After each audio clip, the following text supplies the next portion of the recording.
Halo, selamat malam teman-teman Komsa semuanya. Apa kabar? Pasti luar biasa, bener nggak?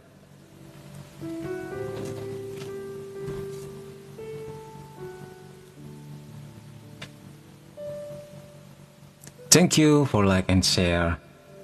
Thank you Dinda, Andre, and siapa lagi ini? Ada 4.000 orang. Wah, terima kasih ya. Sambil kita tunggu teman-teman lagi, beberapa lagi. Bagaimana? Apakah suaranya sudah balance semuanya?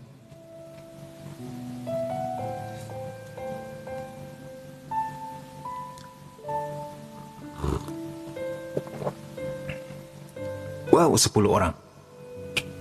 11 orang. Mantap.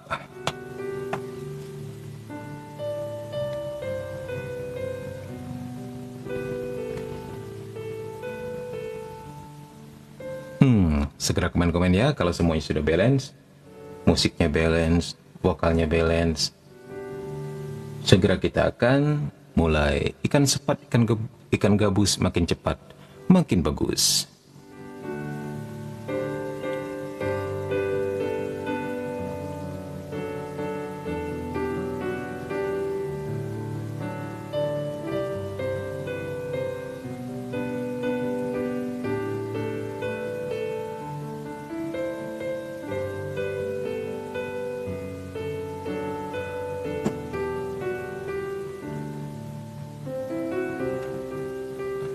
Bagaimana? Sudah bisa kita mulai sekarang? Ikan sepat, ikan gabus, pinjam dulu 100. Istilah pinjam dulu 100 ini lagi marak ini ya di medsos. Lucu sekali, emang kreatif sekali. Kalian-kalian itu. Ini menjadi ketularan. Jadi ketularan pingin ngikut supaya bisa ngelawak juga gitu. Tapi garing. Oke deh, sepertinya suara Mimin dan musiknya sepertinya no problem bagi kalian semua ya. Kita doa aja. Kita doa terlebih dahulu. Dalam nama Bapa dan Putra dan Roh Kudus. Amin. Tuhan, terima kasih untuk malam penuh rahmat ini, di mana Engkau mengundang anak-anakmu semua untuk hadir pada saat ini, pada live Komsa KKSM untuk mendalami, menyelami, menengguk kedalaman katekismus Gereja Katolik yang luar biasa, yang akan berguna bagi pengenalan kami akan Engkau. Dengan demikian buat kami semakin mencintai-Mu. Kau berkati kami semua, akal budi dan pikiran kami. Kau singkirkan segala penghalang sabdamu. Engkau cairkan hati kami yang beku. Biarlah ya Tuhan, apa yang Kau tanamkan, apa yang Kau sabdakan sungguh-sungguh berbunga dan berbuah di lahan kami yang subur. Bunda Maria doakan kami. Malaikat Mikael berperanglah bagi kami. Para malaikat dan orang kudus berjaga-jagalah bersama kami. Amin. Dalam nama Bapa dan Putra dan Roh Kudus. Amin. Baik. Lancar doa kok katanya. Ya, sudah kita doa. Baik, malam ini kita membahas apa, Min? Malam ini kita membahas kembali katekismus Gereja Katolik yang luar biasa itu, saudara-saudara. Kalau Anda belum tahu betapa luar biasanya katekismus kita, benar-benar keterlaluan Anda itu ya. Ini adalah salah satu buku yang paling indah setelah kitab suci yang harus kamu semua baca sebelum kamu meninggoy. Baik, malam ini kita membahas tentang Yesus yang naik ke surga, duduk di sisi kanan Allah Bapa yang Maha Kuasa. Kembali kalau kita mau flashback, ingat doa aku percaya. Aku percayakan Allah Bapa yang Maha Kuasa, pencipta langit dan bumi, dan akan Yesus Kristus, putranya yang tunggal Tuhan kita. Apalagi? Yang menderita sengsara dalam pemerintahan Pontius Pilatus, terus disalibkan, wafat dan dimakamkan, yang turun ke tempat penantian, pada hari ketiga bangkit dari antara orang mati, yang naik ke surga, duduk di sebelah kanan Allah Bapa yang Maha Kuasa. Jadi pembahasan kita pada malam hari ini telah sampai ternyata kepada yang naik ke surga, duduk di sebelah kanan Allah Bapa yang Maha Kuasa. Jadi ini berita kabar gembira luar biasa juga bagi kita semua ya, terutama bagi teman-teman semua yang setia mengikuti mulai dari awal doa itu dengan segala detail-detail pembahasannya sampai saat ini. Mimin yakin dan sungguh percaya pemahaman kalian sudah lebih daripada makhluk-makhluk bumi pada umumnya sudah ya, tentang teologi luar biasa. Tepuk tangan untuk kita semua. Tepuk tangannya mana? Oke, welcome yang baru datang, yang boleh join, dan yang thank you untuk like sama share-nya. Sekarang kita mulai. Nah, poin 659. Sesudah Tuhan Yesus berbicara demikian kepada mereka, terangkatlah ia ke surga. Lalu ia duduk di sebelah kanan Allah. Markus 16:19. Coba kamu bayangkan, kamu adalah para murid yang sebelumnya ketakutan setengah mati. Ternyata Tuanmu, panutanmu, idolamu meninggoy dibunuh. Kamu ketakutan setengah mati ya, dan ketika pada akhirnya dia datang kembali dan bangkit kembali, kamu masih belum percaya.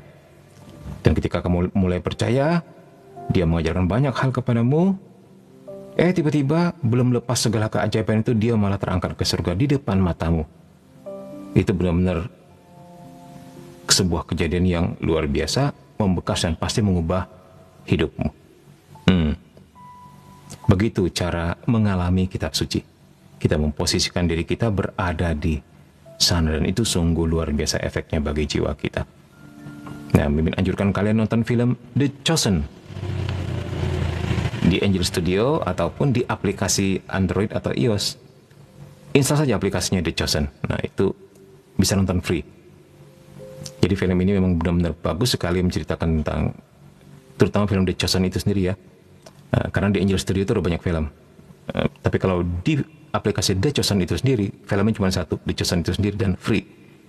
Kalau kamu mau berdonasi juga boleh. Nah, itu menceritakan semua kejadian Yesus, mulai dari kanak-kanaknya sehingga dia beraktivitas ya. Dia mengadakan mujizat, dia merekrut murid. Diceritakan dengan gamblang, dengan lugas, dengan bahasa sehari-hari, seakan-akan kita semua hadir pada saat itu dan menikmati segala suasana, segala kehidupan, segala politik, ekonomi, juga segala apa saja di situ. Tergambarkan dengan bahasa yang sungguh-sungguh bikin candu. Kami menontonin sampai berurai air mata, luar biasa. Terutama ketika dia berbuat kasih kepada orang tertentu dan menyembuhkan orang tertentu, bikin mukjizat kepada orang tertentu, itu luar biasa. Seakan-akan kita mengalami sendiri saat berada di tempat itu. Itu recommended banget deh filmnya. Oke. Tubuh Kristus telah dimuliakan pada saat kebangkitan. Seperti dibuktikan oleh sifat-sifat baru dan adikodrati yang dimiliki tubuhnya mulai sekarang dan seterusnya. Artinya apa, Min? Artinya tubuh dia yang baru ini sesudah kebangkitan itu tidak sama lagi dengan tubuhnya yang lama. Ya, dibuktikan dengan apa, Min? Dibuktikan dengan dia bisa menampakkan diri sesuka mana suka. Bahkan dia bisa menembus pintu ketika semua pintu telah terkunci, karena para murid ketakutan dikejar-kejar orang Romawi begitu ya. Takut dianggap komplotan nama Yesus si pemberontak itu. Nah, tiba-tiba Yesus muncul di situ dengan tubuh-tubuhnya, dengan tubuh kemuliaannya yang baru itu. Nah, ternyata tubuh itu sudah memiliki sifat-sifat baru dan adikodrati, mengatasi kodrat, bisa menghancurkan ruang dan waktu. Gila nggak tuh? Kepengen nggak punya tubuh kayak gitu? Ayo. Aduh, ketarik. Ya, aktornya Yesus seorang Katolik katanya. Siapa itu? Jonathan Rumi ya? Ya, itu keren banget memang. Nah, menjadi ngefans sama dia ya. Maksudnya gimana ini? Nanti doa penutup tolong minta turun hujan ya. Oh iya, berduka cita, berempati dan bersimpati kepada daerah-daerah yang belum menikmati turunnya hujan. Ya, di Kalimantan udah lumayan cukup sering hujan. Bahkan minggu lalu ketika kami pelayanan ke pedalaman, hujan deras luar biasa sampai seperti badai, sehingga 2 mobil kami nggak bisa melihat jalan. Jalannya pelan-pelan sekali di daerah tertentu itu. Ya semoga nanti turun hujannya segera ya di Bekasi atau di daerah manapun. Beda dengan mereka yang sebelah, kata si Musi. Jangan menyebut agama lain ya. The Chosen aktornya, oke, yes, aktornya seorang Katolik. Oke, sampai di mana kita tadi? Tapi ini menarik loh teman-teman. Dalam beberapa, Mimin berpikir tema demonologi itu lebih pasti lebih bikin penasaran, lebih bikin happy, lebih bikin banyak peminat daripada tema katekismus. Ternyata begitu Mimin review kembali, yang lebih banyak dapat hadiah tuh justru KGK daripada demonologi. Ya memang kita bukan mencari hadiahnya sih ya, tapi dari situ kita bisa melihat atensi umat gitu. Ternyata, dan itu yang sangat menyenangkan bagi Mimin begitu, karena ternyata umat sangat haus pemberitaan pewartaan tentang kebenaran, pemberitaan yang merupakan inti pokok ajaran iman kita, iman, harapan, dan kasih, daripada berita-berita sensasional seperti demonologi, eksorsisme, yang walaupun juga penting, tetapi tetap pendalaman iman jauh lebih penting. Itu luar biasa. Tepuk tangan untuk kita semua ya. Oke, 17.000 orang. Apa kabar semuanya dari paroki mana aja? Silakan ketik dan komen-komen di bawah. Oke, kita lanjutkan.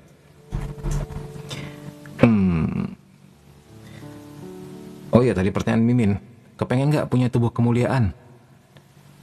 Kepengen nggak setelah meninggal nanti masuk surga dan pada akhir zaman mengambil tubuhnya lagi? Dan tubuhnya akan seperti ini. Seperti tubuhnya Yesus. Seperti tubuhnya Bunda Maria. Karena Bunda Maria diangkat ke surga dengan jiwa dan raga ya. Karena dia share satu DNA, share satu dengan Yesus, otomatis tubuhnya juga tidak bernoda. Nah, kepengen nggak dimana kamu bisa terbang kemanapun, semana suka, ke tempat manapun, tidak dibatasi ruang dan waktu? Apakah kalian ingin jalan-jalan ke inti bumi? Atau ingin ke Pluto, ke planet Mars, atau galaksi lain, atau bahkan ke supernova dan sebagainya? Wah, itu udah kebayang di otak Mimin. Mimin udah pengen buat list nih. Nanti one day kalau berhasil mengambil tubuh kemuliaan, ingin segera memuaskan rasa ingin tahu Mimin terhadap alam semesta. Gitu kan? Jalan-jalan deh kita gitu ya. Nanti kita bikin grup itu lagi, Telegram lagi ya pada saat itu.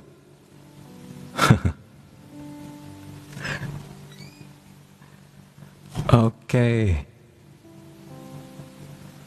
Turun hujan secukupnya Min, jangan sampai banjir bandang juga. Iya, kita berdoa semoga turun hujannya cukup, nggak berlebihan ya. Yang berlebihan tuh nggak baik, kita sumbangin aja ke Afrika. Pengen tubuh kemuliaan ganti jadi langsing, bisa nggak ya? Wah, bukan hanya bisa, tapi bahkan kamu bisa membentuk tubuh itu semau-mau kamu. Bisa jadi gendut, bisa jadi kurus sesuai kebutuhan. Kalau kamu one day akan melewati celah yang sempit, tiba-tiba tubuhnya menyusut begitu. Itu luar biasa. Kepengen dong nanti kita butuh skincare nggak Min? Kalau udah di surga, wah itu nggak bakal pakai lagi skincare-nya. Karena tubuh kita, wajah kita sudah kinclong, bersinar seperti sinarnya sang anak domba Allah itu sendiri. Nah, di bumi kita butuh ini dan itu, tapi di surga, di akhir zaman, apalagi ketika kita sudah dikaruniai langit baru dan bumi baru, nah di sana tidak perlu lagi yang ada namanya skincare, tidak perlu lagi ada namanya TikTok, tidak perlu lagi yang bernama apalah begitu ya. Bahkan cyanida. Mana lagi ngetop lagi nih cyanida ya. Ngelek ya Bin? Oh ngelek ya. Bagaimana yang lain ngelek nggak? Enggak sih, kalau Min gini kan tangan Min masih nampak di HP yang satunya lagi.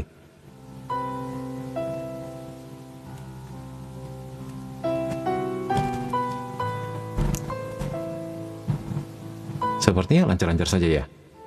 Bagaimana yang lain? Ngelek nggak?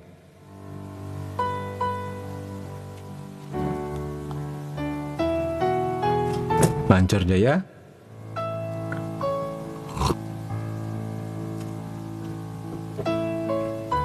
Ya udah lancar, oke. Puji Tuhan, kita lanjut ya. Kita lanjut.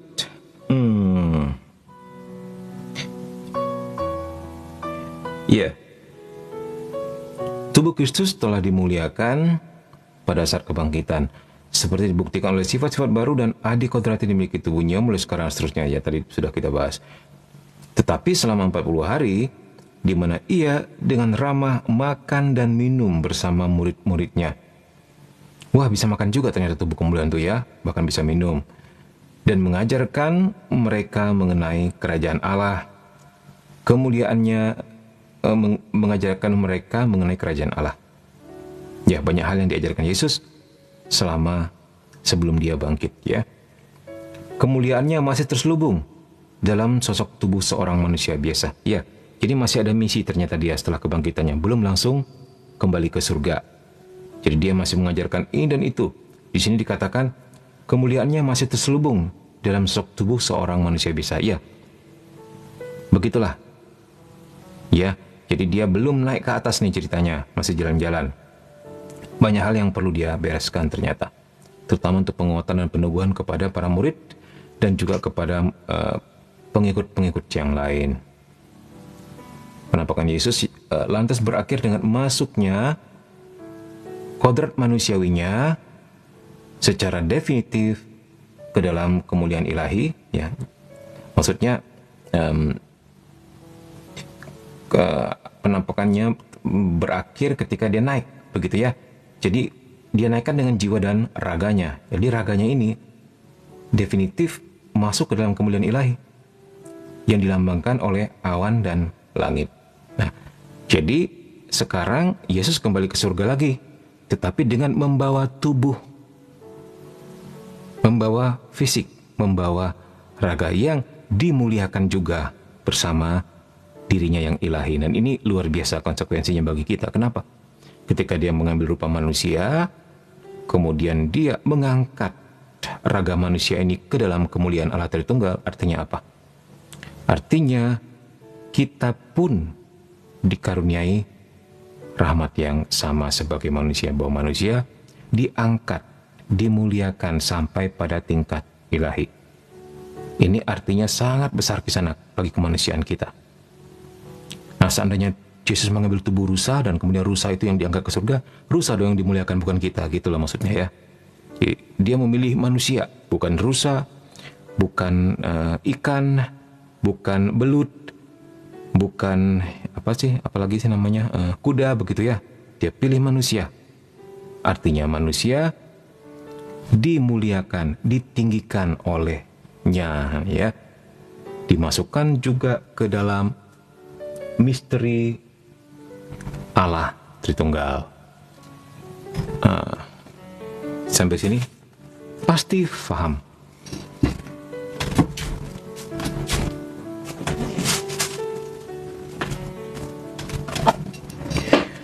Oke, baik.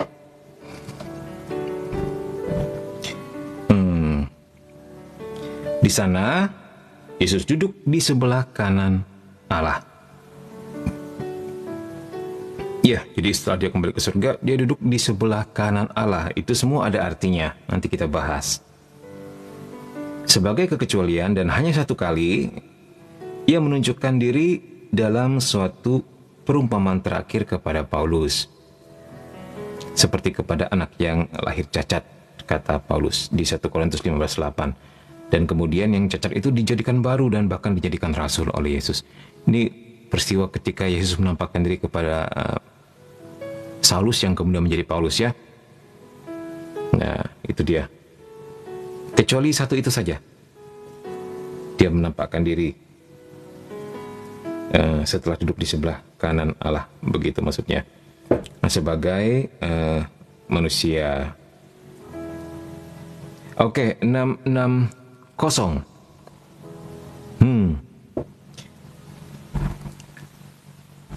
Bagaimana? Seru nggak Tuhan Yesus kita? Seru dong. Baik. Oke, 660 menceritakan bahwa kemuliaan dari Dia yang telah bangkit dalam waktu antara ini terselubung. Nah, maksudnya bagaimana, Mimin? Jadi Dia yang telah bangkit ini, ya, sebelum naik ke surga, kemuliaannya masih terselubung, belum hingar-bingar. Begitu maksudnya. Dimana masih sangat manusiawi, begitulah maksudnya. Ya. Dapat didengar dari perkataannya yang penuh rahasia kepada Maria dari Magdala. Saya belum pergi kepada Bapa. Tetapi pergilah kepada saudara-saudaraku. Wow, keren gak men? Dia mengatakan kita semua saudara-saudara. Dia mengatakan kemanusiaan kita sebagai saudaranya sendiri. Artinya apa? Artinya kita dengan Yesus benar-benar sama-sama anak Allah. Artinya sejak saat itu mereka yang percaya kepada dia enggak lagi bisa dikalahkan oleh maut. Karena si saudara sulung kita telah mengalahkannya. Dan ketika kita pegang tangannya, maka kita pun terikut menang bersama dia. Itu artinya lah, ya, kita diangkat sebagai saudara di dalam kemuliaannya. Ini sungguh bukan berita kecil ya, bukan arti yang kecil sama sekali. Ini sungguh-sungguh kabar yang luar biasa gembira. Nggak cukup cuma kabar gembira, tapi kabar yang luar biasa gembira bahwa kamu dan saya dijadikan saudara. Begitu. Saudara yang sama-sama tidak lagi bisa dikalahkan oleh maut karena saudara sulung kita telah menunjukkan caranya. Gitu artinya, ya. Dan katakanlah kepada mereka bahwa sekarang aku akan pergi kepada Bapakku dan Bapamu, kepada Allahku dan Allahmu. Nah, ini jelas sekali dikatakan. Mulai saat ini, Bapakku telah menjadi Bapa kita semua. Wow, gila nggak tuh? Gila nggak tuh Kisanak? Adakah berita lain yang lebih menggembirakan di bumi ini daripada berita ini? Oh, dia pikir tidak ada, tidak ada. Ketika Yesus menganggap kamu dan saya saudara dan mengatakan bahwa Bapa surgawi adalah Bapa kita, oh my God, it's amazing man, it's awesome. Tepuk tangan untuk Tuhan Yesus kita. Ya. Oke, baik. Kita lanjutkan.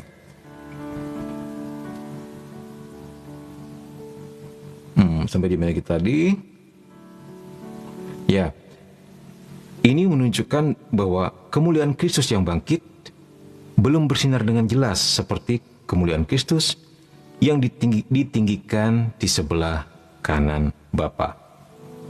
Peristiwa kenaikan ke surga yang sekaligus historis dan transenden merupakan peralihan. Artinya bagaimana Mimin? Nah, oke. Jadi kemuliaan yang baru saja bangkit tersebut, ya, belum gegar cetar membahana dulu sebelum misinya selesai, sebelum dia kembali kepada Bapa dan duduk di sebelah kanannya. Tapi peristiwa kenaikan ini merupakan sekaligus peristiwa historis. Artinya bagaimana Mimin?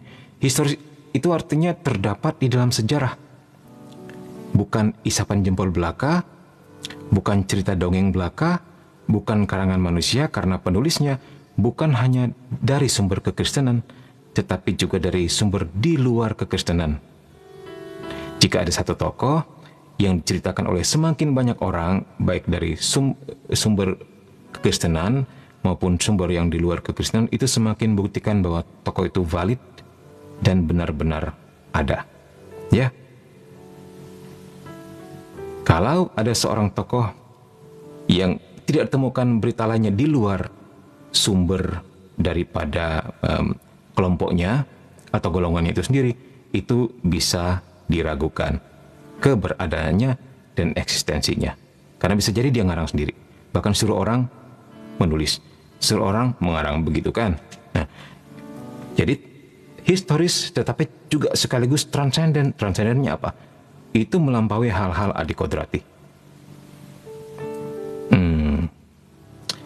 Ada manusia yang sudah bangkit, bisa berjalan-jalan, bisa menembus ruang dan waktu, bisa makan ikan, bisa bercerita, apalagi.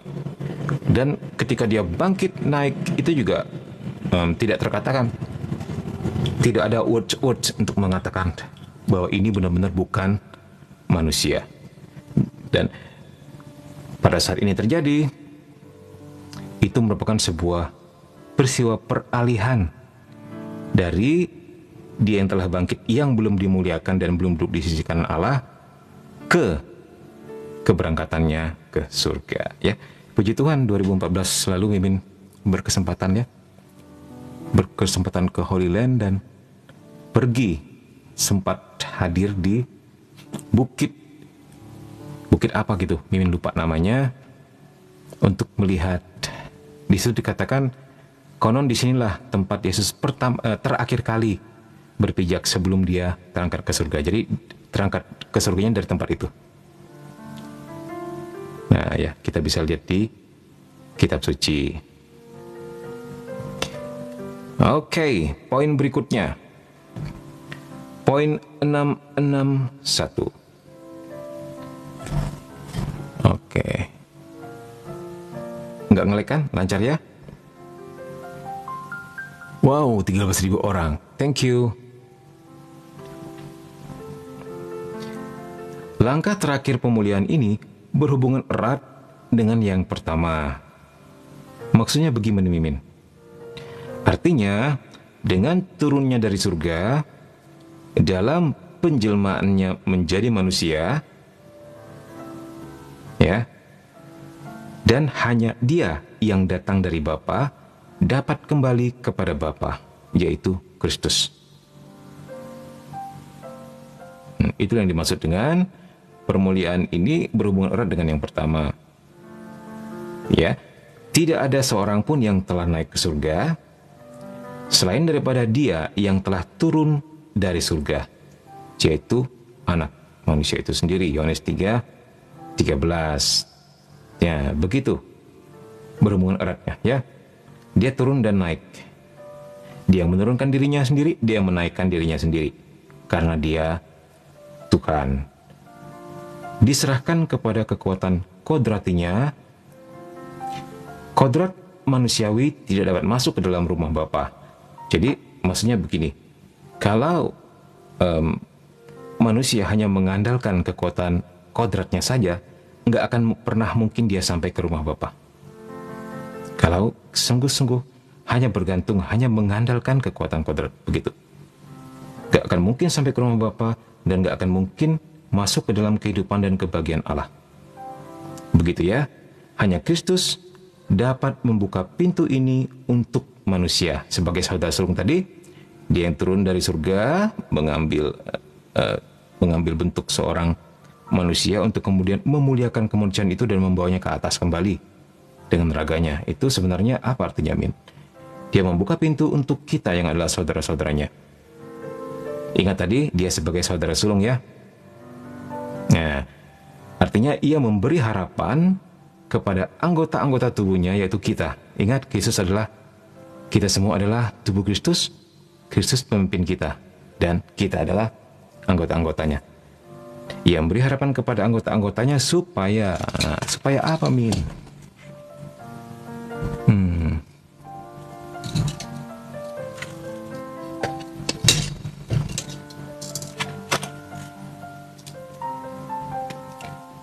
Oke.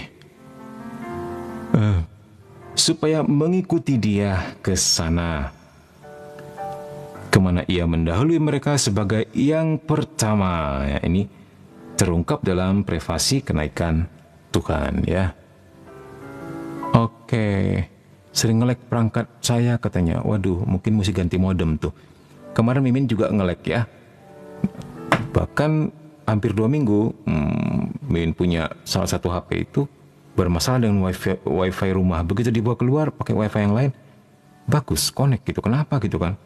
Udah lapor sama IndiHome-nya, bilangnya sudah perbaiki, sudah baik. Lapor lagi, sudah perbaiki, sudah baik. Ketiga kali sudah perbaiki, katanya sudah baik. Jadi mereka menangani secara online, katanya sudah baik, ternyata nggak baik-baik juga. Akhirnya Mimin langsung bikin pengaduan. Yang keempat bilangnya begini, tolong modemnya diganti.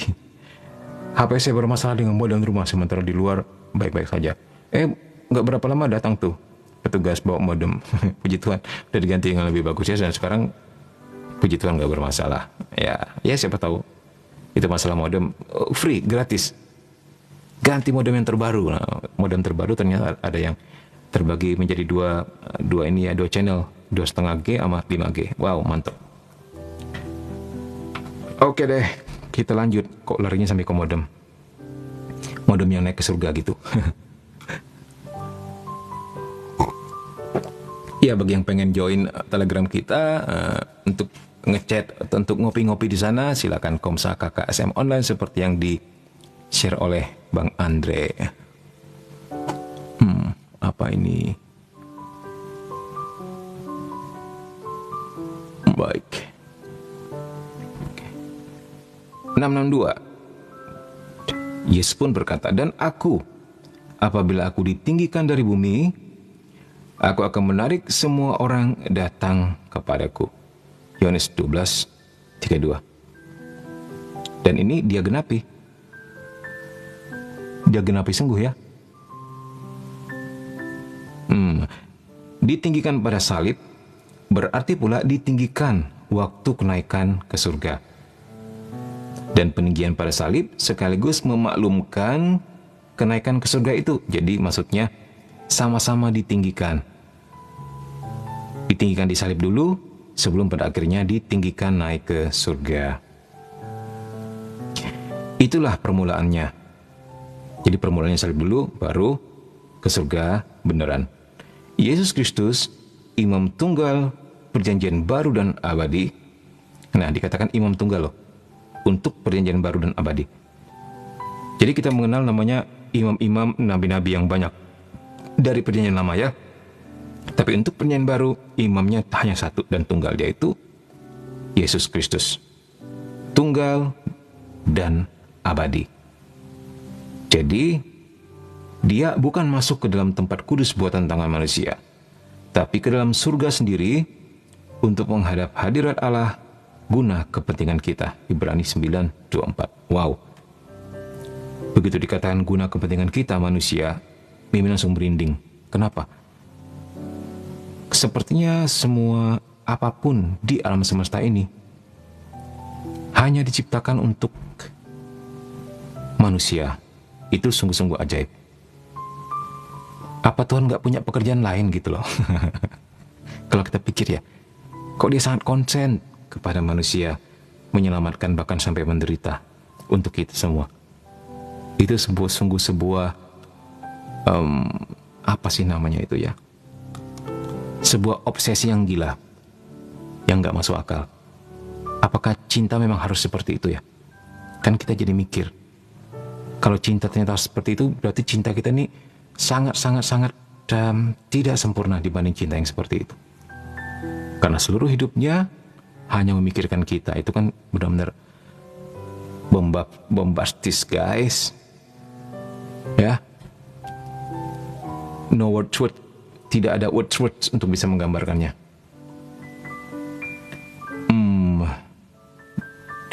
Dalam surga, Kristus melaksanakan imamatnya secara terus-menerus. Karena itu, ia sanggup juga menyelamatkan dengan sempurna semua orang yang oleh dia datang kepada Allah. Ya, jadi dia jadi imam bagi kita di sana. Demi kita. Sebab ia hidup senantiasa untuk menjadi pengantara mereka. Nah, turunnya Yesus ke bumi ini hanya untuk menjadi pengantara antara kita sama Allah. Karena jurangnya sudah terlalu dalam. Kalau bisa digambarkan, jurang pemisah antara manusia dan Allah terlalu dalam, terlalu tinggi, nggak bisa diseberangi. Tidak akan pernah bisa diseberangi oleh manusia dengan kekuatannya sendiri. Sehingga akhirnya turunlah Allah yang menjadi manusia. Dengan salibnya dia bikin jembatan di antara kedua puncak jurang tersebut. Nah, dengan meniti di atas kayu salib itu, pada akhirnya kita bisa menyeberang ke sana, ke rumah Bapa. Dialah yang menyatukan kedua jurang yang terpisah tersebut lewat salibnya. Karena memang tidak ada apa sih namanya ya, nggak ada persamaan sedikit pun antara Allah dan manusia. Sebenarnya terlalu jauh antara penciptaan dan ciptaan, tambah lagi ciptaan yang berdosa seperti kita yang telah jatuh ke dalam dosa asal. Ya, begitu. Dia adalah pengantara kita. sebagai imam besar untuk hal-hal baik yang akan datang. Nanti kita lihat apa sih Min maksudnya hal-hal baik yang akan datang itu banyak sekali men, banyak sekali. Semuanya hanya untuk keselamatan kita. Itu dia. Ia, maksudnya Yesus adalah pusat dan selebran utama liturgi yang menghormati Bapa di surga. Iya. Oke, baik.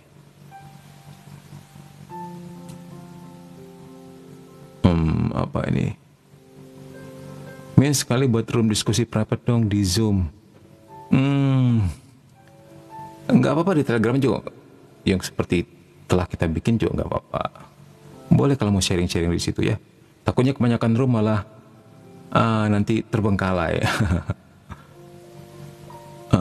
Apa ini? Itu untuk pemasukan uangnya stabil. Jadi ini sebutannya pengantara waktu doa-doa pastoral ya. Maksudnya bagaimana? Jadi ini sebutannya pengantara. Oke, baik.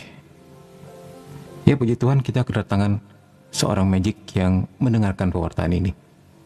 Semoga disentuh oleh rahmat Tuhan. Amin. Oke, baik. Berikutnya sampai di mana kita tadi? Poin 663. Ya. Sekarang Kristus duduk di sisi kanan Bapa. Yang naik, ingat, doa aku percaya, yang naik ke surga duduk di sebelah kanan Allah, Bapa yang Maha Kuasa. Dari situ ia akan datang mengadili orang hidup dan mati. Nah, kita akan bahas the next ya. Oke.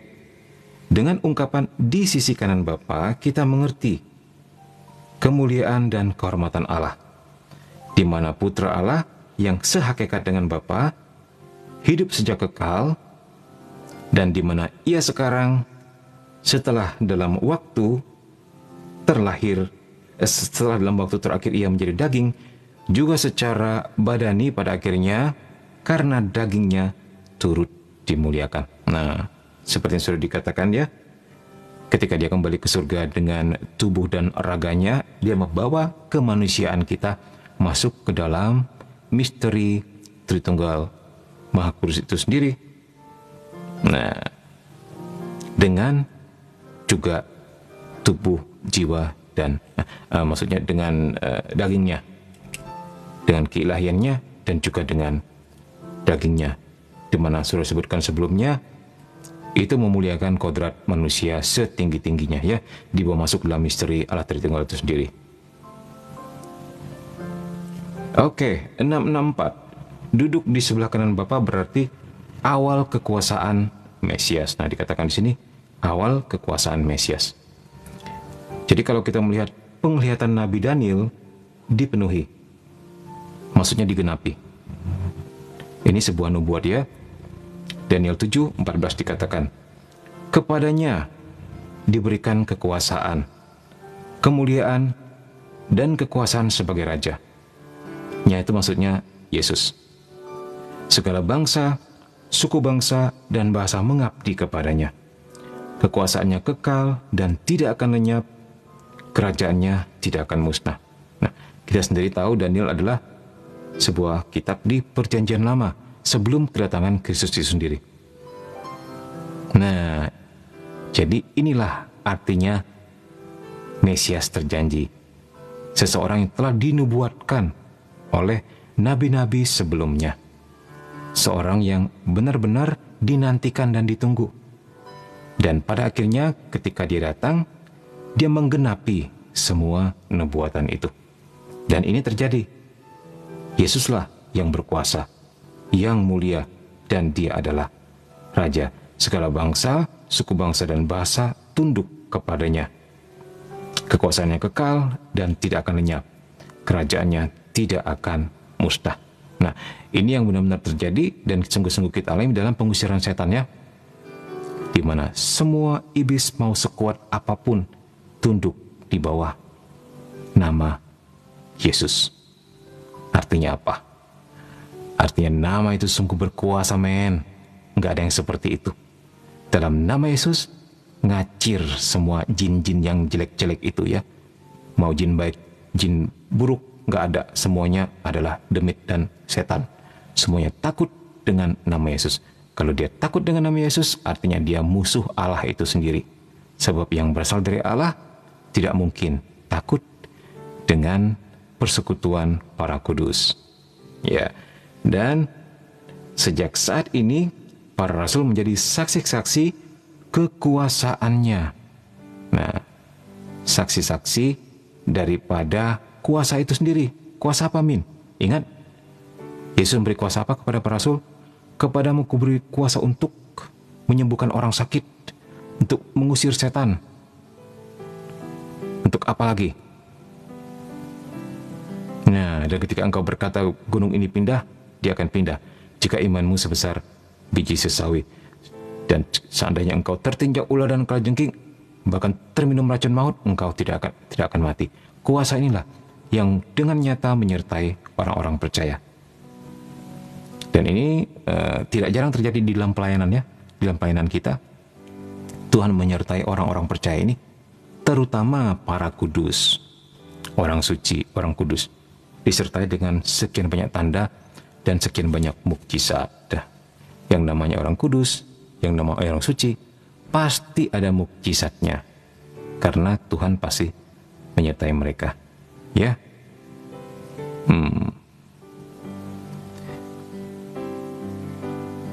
itu dia. Sampai di mana kita tadi? Mantap bukan? Ya. Menjadi saksi kuasanya yang tidak akan berakhir. Ini kita bisa lihat di syahadat Nicea Konstantinopel.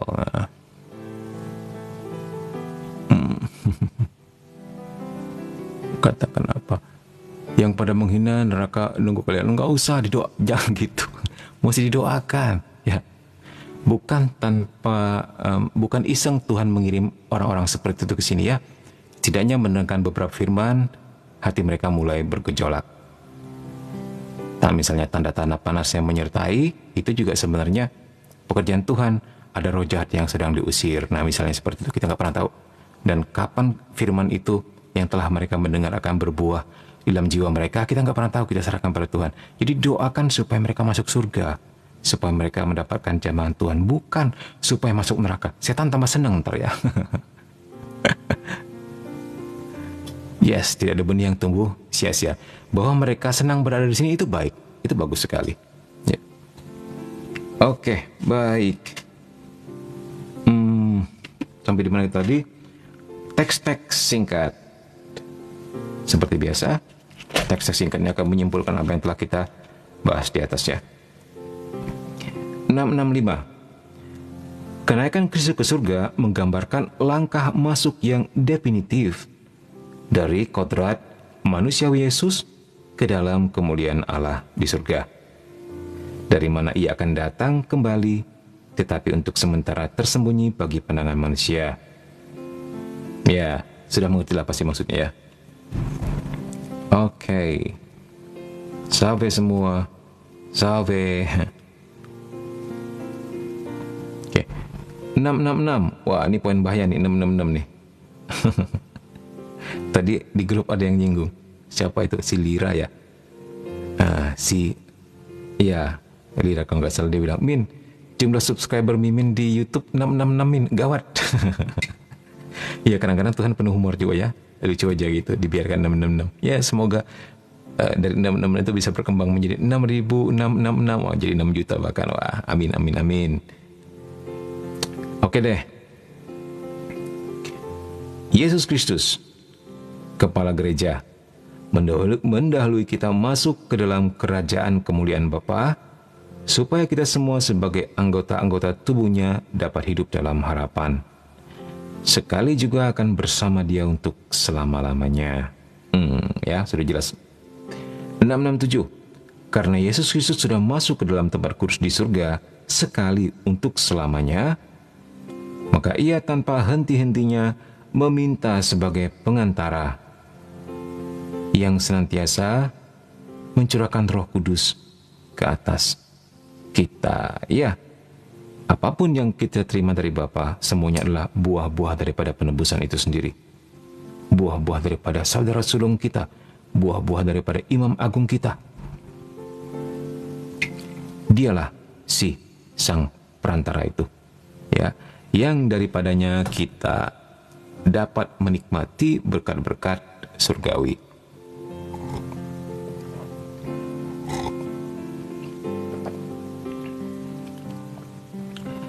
Tadi aku nobar Nefarious sama teman-teman OMK, tapi pada ngantuk semua. Iya, Nefarious itu film yang berat. Nggak banyak aksi, nggak banyak action, banyak bermain di demonologi, angelologi, teologi, kayak gitu-gitu tuh. Kayak sama seperti katekismus ini ya. Nah, jadi memang ternyata bukan itu yang ditunggu-tunggu oleh OMK ya. Mungkin mereka menunggu hal-hal sensasional seperti baku hantam, bunuh-bunuhan kali ya. Ya memang begitu. Tapi pas nonton Kuntilanak pada bangun semua. Ya memang tema tersebut ternyata memang mungkin seperti ini kali ya.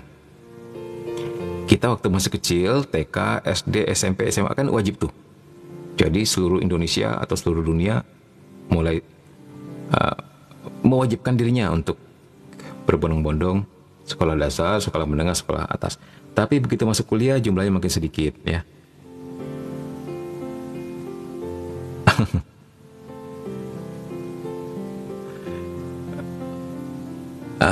TikTok sensitif dengan kata BUNU. Iya. Thank you udah mengingatkan. Bahaya juga nih.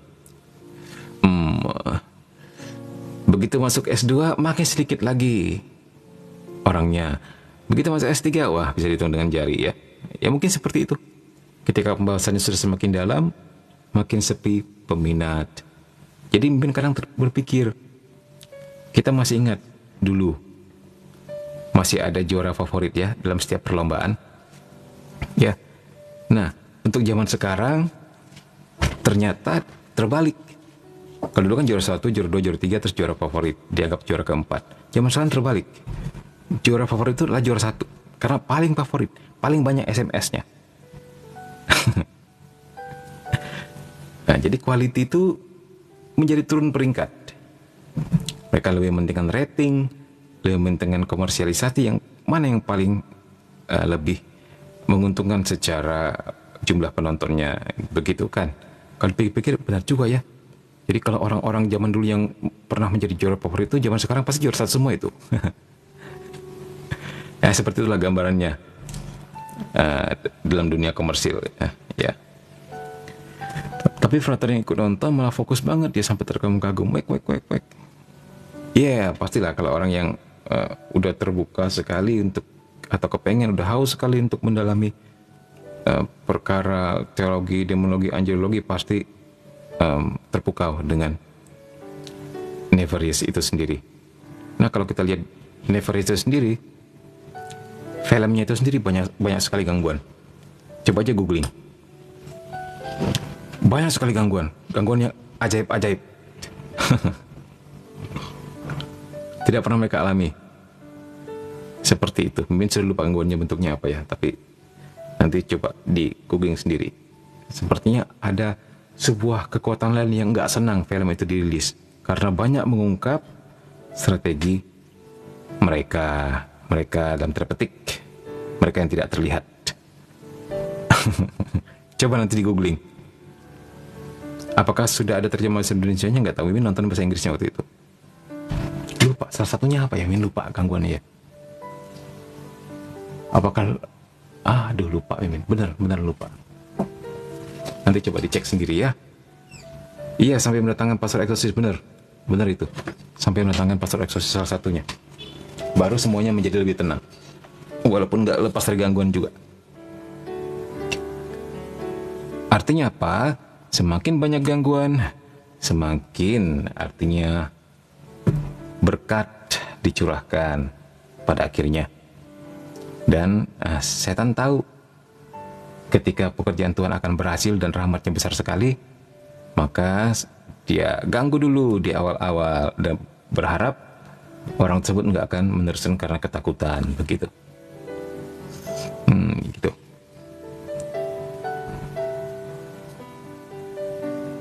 Oke. Sekarang kita sampai kepada artikel 7. Dari situ ia akan datang mengadili orang hidup dan mati. Tapi benar, Mimin surprise loh bahwa ternyata membahas katekisme yang luar biasa berat itu bisa seasik ini. Benar, sampai sekarang masih surprise. Dan masih terpesona juga Mimin. Itu ajaib sih, ajaib beneran. Nggak tahu bagaimana dengan kalian ya. Mimin sampai sekarang membahas ini pun kadang-kadang masih, aduh indah sekali ya. Aduh saya terpesona. Wah, nggak putus-putusnya. Tentunya setelah kitab suci ya, kitab suci juga membacanya juga. Kalau kita membacanya dari sudut seperti film The Chosen tadi, wah itu luar biasa. Kita bayangkan kita berada di sana dan menikmati. Kita bayangkan kita mencium aroma laut, mencium aroma tanah abad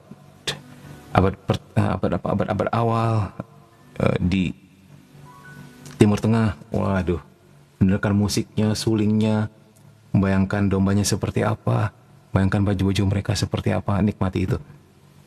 Itu luar biasa. Lanjut.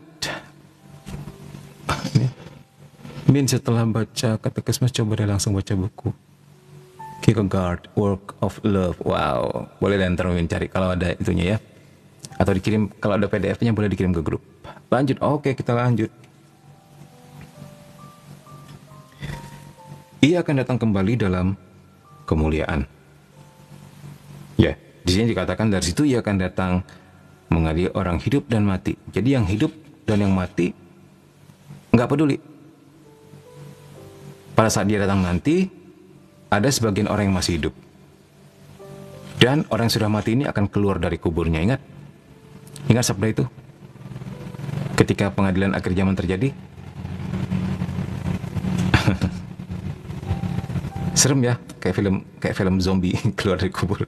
Apakah seserem itu nggak tahu. Aduh, penasaran juga bener seperti apa bentuknya nanti ya. Apakah ketika dibangkitkan semuanya sudah dalam tubuh kemuliaan begitu kan? Atau perlu proses lagi? Misalnya yang pengen tubuh kemuliaan bikin list daftar dulu gitu kan? Yang nggak daftar nggak dapat. Beneran penasaran juga nih.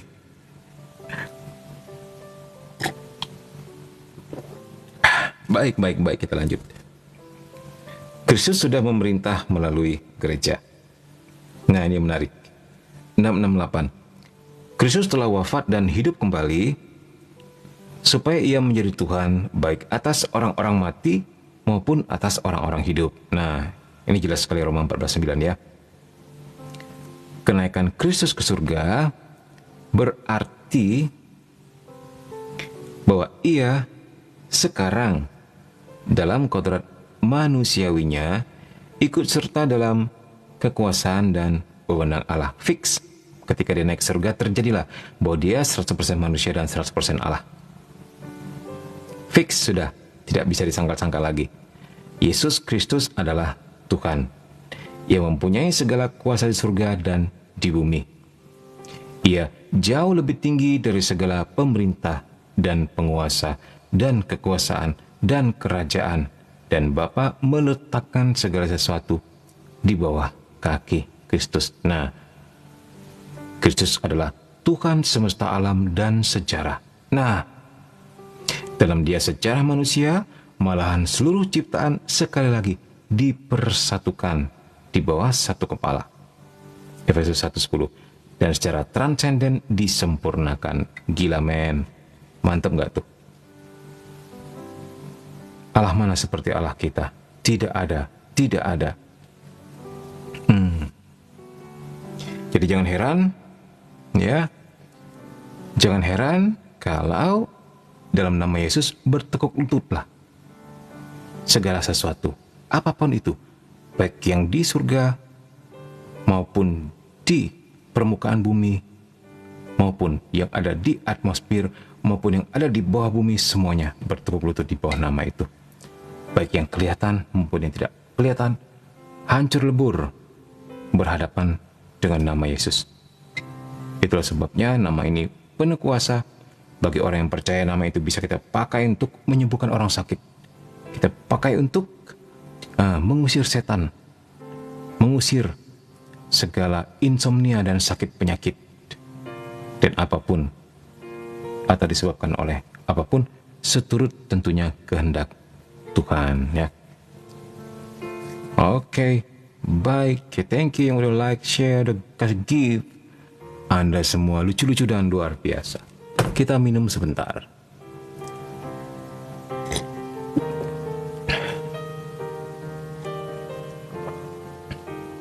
Kierkegaard, Soren Kierkegaard, ya. Iya, seingat Mimin dia filsuf atau teolog ya, lupa.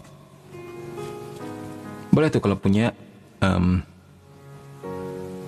dia punya apa tuh PDF ya, kirim ke grup. Filsuf Min, wow, kalau filsuf Min senang banget,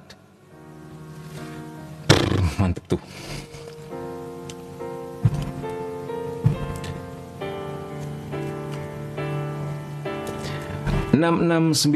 Oke. Sebagai Tuhan, Kristus adalah juga kepala gereja, yang adalah tubuhnya. Ada satu ungkapan sangat luar biasa sekali dari Kierkegaard. Berbicara tentang cinta berarti berbicara tentang Allah. Wow, yes, because God is love and love is God.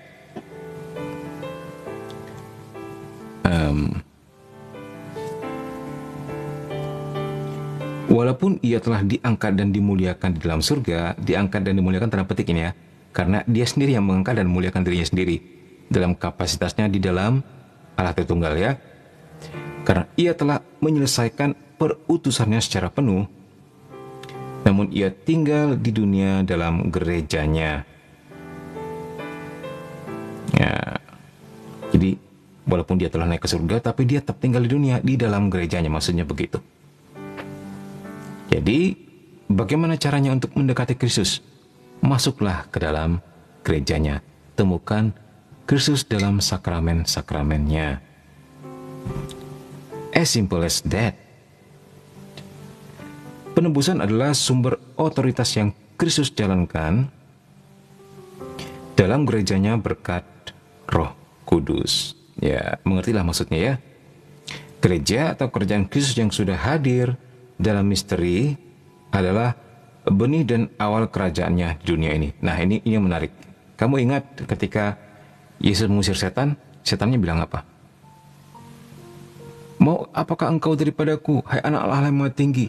Waktu kami belum tiba. Nah, terus apalagi yang dikatakan Yesus bahwa ini adalah akhir zaman sudah dekat, atau ketika engkau menyadarinya, saat inilah kerajaan Allah telah datang. Artinya apa? Artinya kedatangan Kristus ke bumi 2000 tahun yang lalu itu sebenarnya sudah menunjukkan kerajaan Allah sudah datang ke bumi. Dan ketika dia naik ke surga, dia meninggalkan sakramen-sakramennya di dalam gereja, dan kerajaan Allah itu telah sedang berjalan di dalam gereja. Jadi kalau kerajaan Allah sudah dekat, artinya ya sudah ada di dalam gereja. Itu kerajaan Allah. Ya, jadi berkali-kali kalau nggak salah yang sebut ya. Maksudnya nggak usah nunggu kerajaan Allah sudah dekat. Kapan kerajaan Allah sudah dekat? Enggak. Ya di dalam gereja itu kerajaan Allah sudah ada. Tinggal bagaimana kita menjalankannya sampai pada akhirnya dia datang kembali untuk kedua kalinya. Ya, nggak usah nunggu kerajaan Allah. Kerajaan Allah sudah ada. Tinggal kita jalankan, yaitu gereja itu sendiri, ya. Itu maksudnya gereja atau kerajaan Kristus yang sudah hadir dalam misteri adalah benih dan awal kerajaannya di dunia ini. Lumen Gentium 3:5. Ya, gereja, surga, api penyucian dan bumi. Yes. Oke, poin 670. Sejak kenaikan ke surga, rencana Allah mulai dipenuhi. Ya. Kita sudah hidup dalam waktu terakhir 1 Yohanes 2:18. Maksudnya bagaimana, Min? Maksudnya, jadi sudah tibalah bagi kita akhir zaman. Lihat 1 Korintus 10:11. Nah, Min sebut tadi ya, akhir zaman sudah tiba. Ketika Yesus mendirikan gerejanya, itulah akhir zaman. Karena kerajaan Allah sudah datang. Bukan dekat lagi, memang sudah datang. Pembaharuan dunia telah ditetapkan. Nah, tidak dapat dibatalkan. Dan secara apa? Dan secara nyata mulai terlaksana di dunia ini ya. Tadi udah dapat spoilernya, maksudnya bagaimana? Sebab sejak di dunia ini gereja ditandai kesucian yang sesungguhnya meskipun enggak sempurna ya. Ya, maksudnya enggak sempurna bagaimana, Mimin? Gereja adalah sekumpulan umat beriman yang sekaligus kudus tapi juga sekaligus berdosa. Begitu. Sudah sekarang kerajaan Kristus menunjukkan kehadirannya melalui tanda-tanda ajaib yang mengiring pewartaannya oleh gereja. Ya, jadi tanda-tanda ajaib ini maksudnya bagaimana, Mimin? Yuk kita lihat yuk. Markus 16, 17, 18. Markus 16, 17, 18.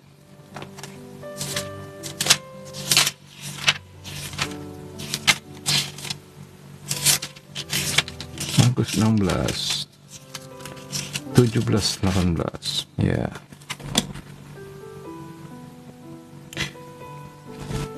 Ya, ini fakta sekali dan sungguh-sungguh kita alami. Apa itu, Min? Tanda-tanda ini akan menyertai orang-orang percaya. Mereka akan mengusir setan-setan demi namaku. Mereka akan berbicara dalam bahasa yang baru bagi mereka.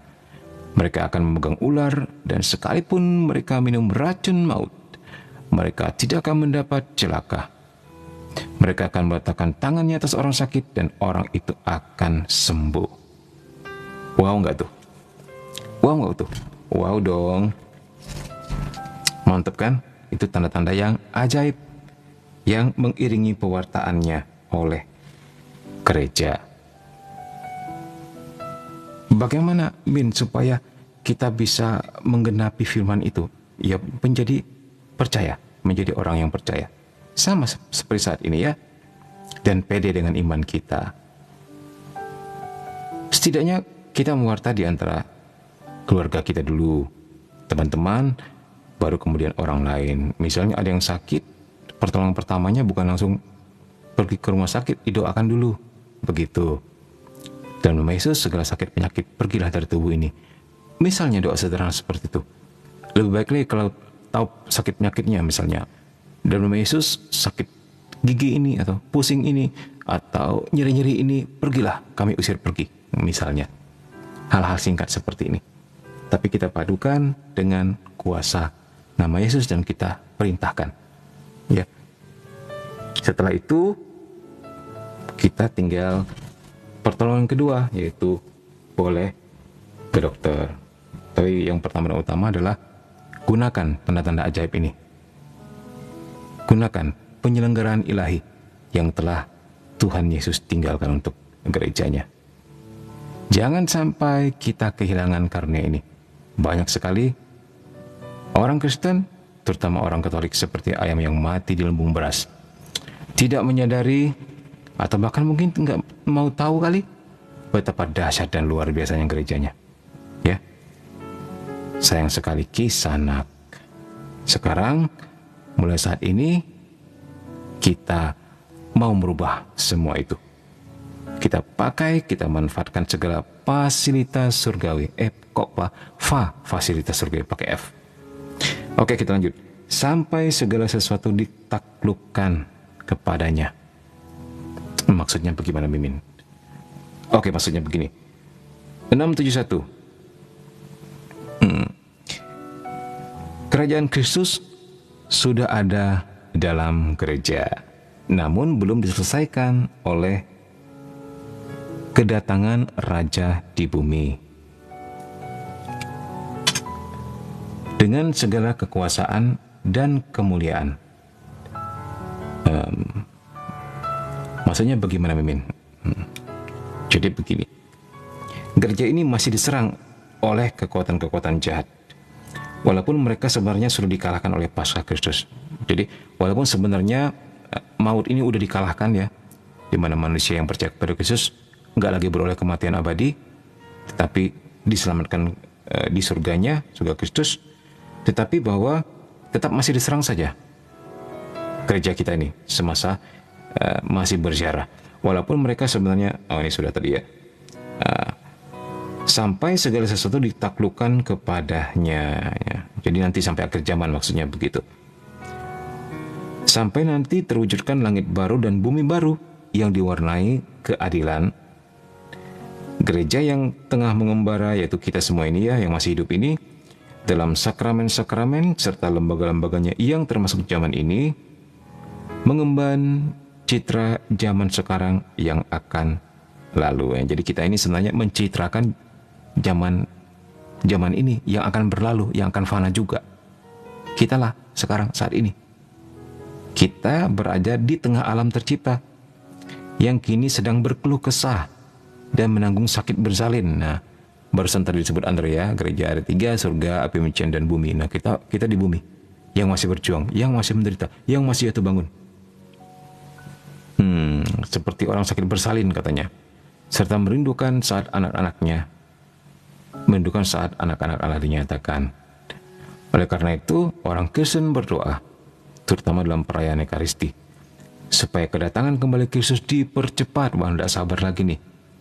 Udah sebegitu menderitanya ya, dengan berseru, datanglah Tuhan.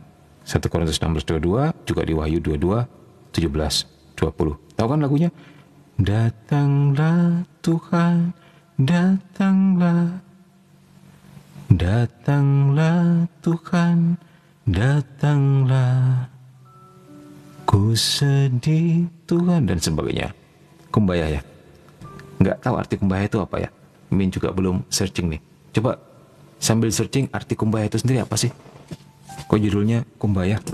Dari lagu Datanglah Tuhan, datanglah, begitu.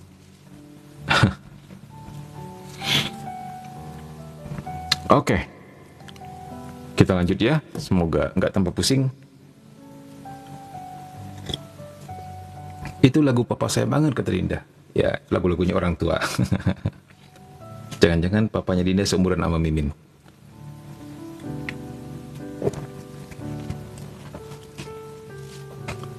Kumbaya itu perkataan Afrika, Min, kalau nggak salah. Iya, Min juga pernah dengar perkataan Afrika begitu, bahasa Afrika. Tapi apa artinya ya? Aku baik, PR untuk kita semua. Kita lanjut. Jam berapa sudah? Wow, jam 11. 6:72.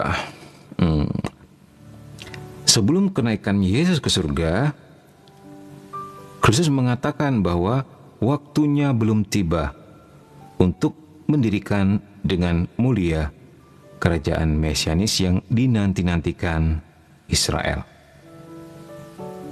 Bagaimana maksudnya waktunya belum tiba itu?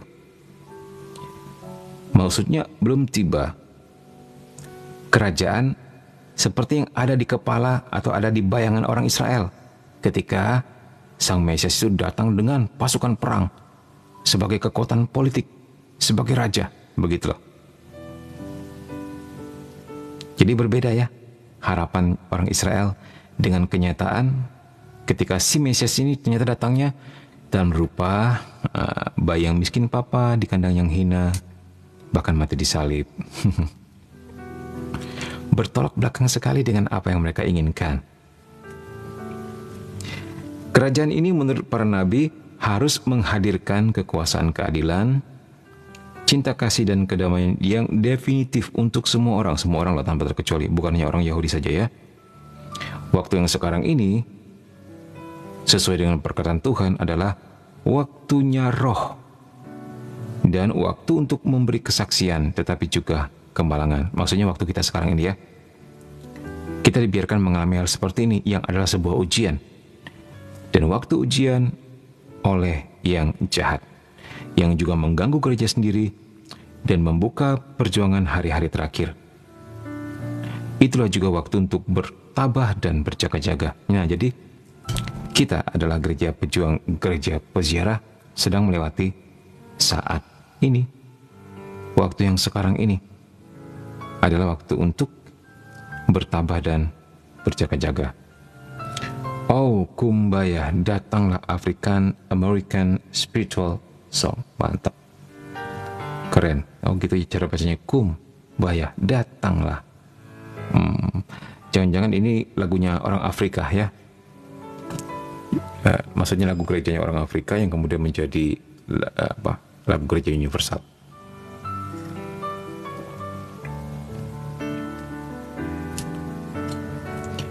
Oke, baik, kita lanjutkan ya. Jadi untuk semuanya saja yang ada di sini, si Andre, Dinda, Greg, siapa lagi? Ecclesia Domestika, siapa lagi?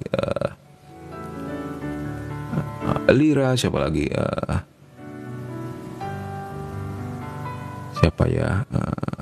Benny Yang, Heyo, Petrus Ringga. Kita harus mau menderita ya untuk saat seperti ini. Di tengah-tengah medan perang, perjuangan. Kita harus tetap tenang-tenang mendayung di dalam ombak selepas pantai. Tapi dengan Kristus di dalam kapal, with Christ in the vessel, we can smile at the storm. Dengan Kristus di atas kapal kita bahkan bisa tersenyum di dalam badai. Wah. With Christ in the vessel, we can smile at the storm. Smile at the storm. Smile at the storm. Tahu kan lagunya? With Christ in the vessel, we can smile at the storm. As we go sailing by. Sailing by. Wah, itu lucu lagunya. Dengan mempelajari lebih dalam katekisme seperti ini membuat kita lebih mengenal teologi, lebih menghujam, lebih faktual, lebih hot itu. Bahkan mendengarkan lagu-lagu yang diciptakan lagu-lagu rohani biasa itu, kita bisa seperti orang yang kegirangan saja. Itu saya pernah baca ada di ayat mana? Gitu-gitu loh, seperti itu. Mengingat kita akan sesuatu kayak membawa kita flashback untuk mengingat kembali apa yang pernah kita pelajari. Luar biasa. Oke, kedatangan Kristus yang mulia sebagai harapan untuk Israel.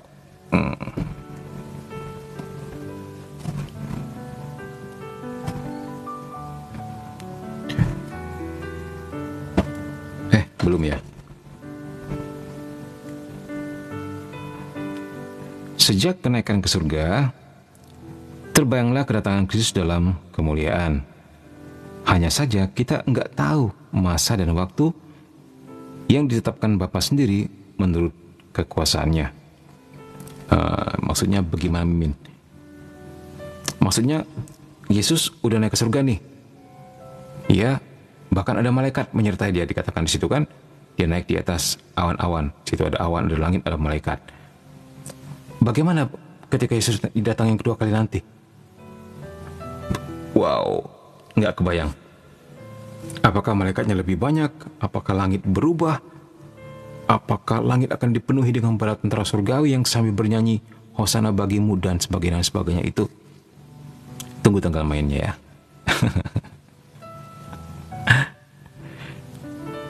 Oke. Kedatangan eskatologis ini dapat terjadi setiap saat. Nah, tuh dikatakan setiap saat loh. Jadi kita harus apa tadi? Bertabah dan berjaga-jaga setiap saat, coy. Kita nggak pernah tahu. Apakah sudah kita meninggoy? Apakah semasa kita masih hidup ini? Ya, meskipun ia dan ujian di waktu terakhir yang harus mendahului kedatangan itu masih ditahan. Ya, belum datang intinya begitu. 674. Kedatangan Mesias yang dimuliakan pada setiap saat sejarah itu bergantung dari hal ini, bahwa ia diakui oleh seluruh Israel. Nah, ini tanda-tanda. Ini salah satu tanda. Jadi kedatangan Mesias yang dimuliakan pada saat setiap sejarah itu, maksudnya kedatangan dia yang kedua kali nanti, itu bergantung juga dengan bahwa dia diakui juga oleh seluruh orang Israel. Wow, kapan itu ya? Artinya orang Yahudi pada akhirnya mengakui Yesus sebagai Mesias. Nah, kita nggak tahu kapan itu. Karena kalau ini terjadi, semua orang Yahudi bertobat, akhir zaman pun tiba. Begitukah maksudnya? Pusing. Ya, karena sebagian dari Israel telah menjadi tegar. Ya. Diakui secara harfiah atau bagaimana, sepertinya harfiah, karena ada ayat mengatakan begini loh, Injil Kerajaan Allah harus diberitakan jadi kesaksian bagi segala bangsa. Sesudah itu kan tiba kesudahan zaman. Mimin lupa di ayat mana. Bahkan ada lagunya kan, Injil Kerajaan harus diberitakan jadi kesaksian bagi semua bangsa. Sesudah itulah kan tiba kesudahan zaman. Jadi semua orang harus mendengar firman Tuhan dulu. Bahkan semua orang yang ada di Pulau Sentinel, yang tahu kan Pulau Sentinel di atas India itu, yang suka bunuh-bunuhin orang kalau datang ke tempat mereka. Nggak ada yang pernah bisa mewartakan iman ke sana. Pada mati semua misionaris, dibunuh-bunuhin mereka. Ini pun mereka harus mendengar firman Tuhan dulu, untuk kemudian mereka diadili berdasarkan pengetahuannya. Nah, begitu.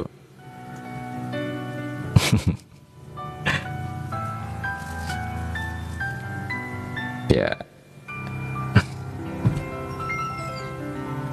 Jadi kalau Yahudi atau Judaism mengaku itu kedatangan Mesias yang pertama, bagi Kristen kali yang kedua. Iya, bisa jadi seperti itu. Bisa jadi mungkin seperti itu ya. Kalau yang kedua, wah gawat dong ya.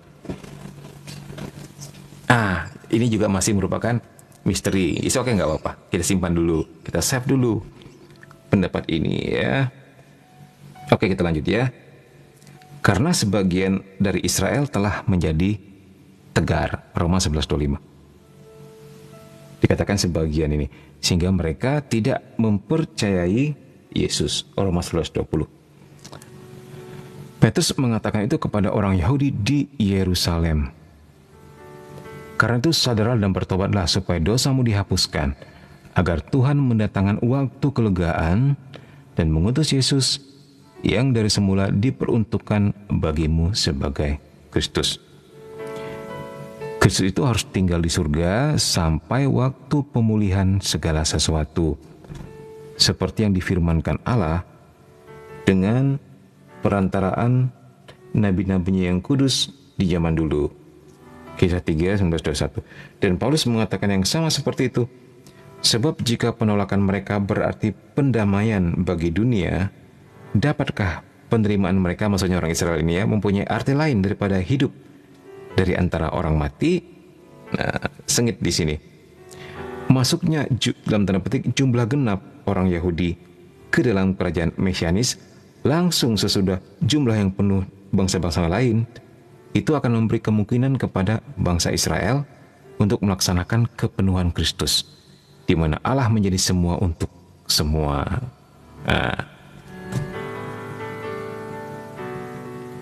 Ya. Tapi kalau kita lihat ya, di Catholic Credo Channel, banyak sekali gereja-gereja, terutama gereja Katolik dipersekusi oleh orang Yahudi. Imam-imam atau suster-suster yang diperlakukan dengan tidak baik, atau dilarang masuk tempat tertentu. Maksudnya oknum ya, atau radikalis ya. Enggak semua orang Israel dan Yahudi seperti itu. Maksudnya ada oknum tertentu yang menganggap kekristenan itu ancaman juga bagi mereka, gitu loh. Mereka mulai merusak patung-patung lah, menghina biarawati, atau sengaja kontra lah terhadap gereja Katolik, yang menurut mereka memuliakan penjahat, karena salib kan tanda kemaluan, tanda kematian bagi orang Yahudi. Nggak bisa masuk ke tempat tertentu kalau masih pakai salib, karena ini tempat suci, tidak boleh dimasuki orang tersalib, karena salib tanda kehinaan, begitu ya. Semoga pada akhirnya Yesus diakui oleh semua, dia Allah menjadi semua untuk semua. Tapi ada beberapa rabini Yahudi yang menerapkan ajaran Tuhan Yesus. Ya, semoga semakin banyak. Ini boleh nih kalian subscribe channel YouTube, apa sih namanya, One for Israel ya, Win lupa. Itu cerita tentang orang-orang Yahudi yang menjadi Kristen pada akhirnya. Kesaksian mereka, testimoni mereka luar biasa. One for Israel, lupa Mimin. Oke, ujian akhir bagi gereja. Bagaimana? Masih kuat? Kita habiskan tema ini aja deh. Nah, satu halaman lagi. Walaupun masih jam setengah 12, satu halaman lagi ya. Jadi berbahagialah kalian yang mendengarkan katekismus, karena inilah yang dipegang gereja sebagai pedoman, bukan buku yang lain yang melimpah ruah di pasaran itu, yang begitu banyak pendapat teologinya, enggak jelas teologinya dari siapa, bahkan dari sumber-sumber yang tidak jernih, ya. Inilah yang kita pegang. Setiap ahli teologi, dokter gereja bahkan, pertama-tama dan terutama tuh meminta nasihat kepada katekismus sebelum melihat buku yang lain loh. Sesudah kitab suci, katekismus.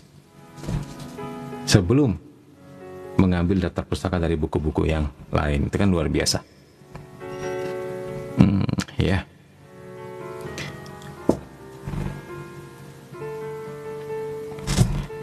(675) Oke.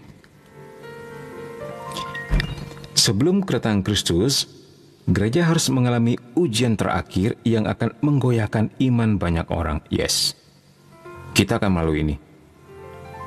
Ingat, Mimin selalu bilang, tidak ada laut yang tangguh yang dihasilkan dari laut yang tenang.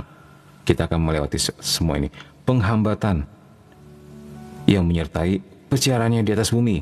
Gereja mulai diserang, mulai digeruduk, IMB-nya dipertanyakan, padahal sudah keluar izinnya.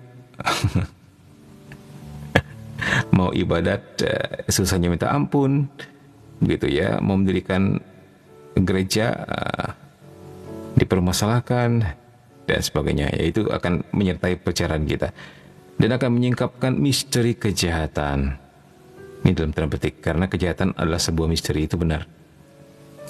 Satu khayalan religius yang bohong memberi kepada manusia satu penyelesaian semu untuk masalah-masalahnya sambil menyesatkan mereka dari kebenaran. Ini bercerita tentang kebohongan religius. Kebohongan religius yang paling buruk datang dari antikristus, artinya dari mesianisme palsu, di mana manusia memuliakan diri sendiri sebagai pengganti Allah dan Mesiasnya yang telah datang dalam dagingnya. Jadi akan muncul seperti ini, orang-orang seperti ini akan muncul penyesat-penyesat juga, akan muncul rupa-rupa pengajaran juga, ya, akan muncul Mesias palsu, akan muncul antikristus. Jadi semuanya akan kita nikmati dalam kehidupan kita sehari-hari. Ya, mungkin beberapa dari kalian sudah pernah didatangi saksi-saksi tertentu. Atau ya keyakinan-keyakinan seperti itulah yang mengajarkan memang bawa Injil, tapi Injil yang lain, ya, yang berbeda dengan yang diajarkan oleh gereja. 676 kebohongan yang ditunjukkan kepada Kristus ini, kebohongan yang ditujukan kepada Kristus ini selalu muncul di dunia. Yes, maksudnya penyesat-penyesat lah ya. Apabila orang menghayalkan bahwa dalam sejarahnya mereka sudah memenuhi harapan mesianis, jadi dia berkhayal nih, dia berpikir dialah Yesus. Kan ada tuh katanya muncul keagamaan baru di Cina, apa gereja Tuhan Yang Maha Kuasa ya. Jadi menurut dia adalah titisan daripada Tuhan Yesus, dia perempuan. Makin aneh ya manusia itu, yang hanya dapat mencapai tujuannya sesudah sejarah melalui pengadilan eskatologis. Gereja telah Gereja telah menolak pemalsuan kerajaan yang akan datang, ya ini banyak terjadi penyesat-penyesat ya. Juga dalam bentuknya yang halus yang dinamakan milenarisme, ya ini Milenarisme itu mungkin sejenis kepercayaan tentang kerajaan 1000 tahun ya, milenium. Nggak tahu seperti apa sih bentuk pengajaran mereka itu. Apakah setiap 1000 tahun muncul Mesias begitu? Nggak ngerti. Tapi terutama dalam bentuk politis dari mesianisme yang sekuler, yang secara mendalam bersifat salah. Itulah intinya ya, beberapa pengajaran yang menyesatkan. 677. Apa ini?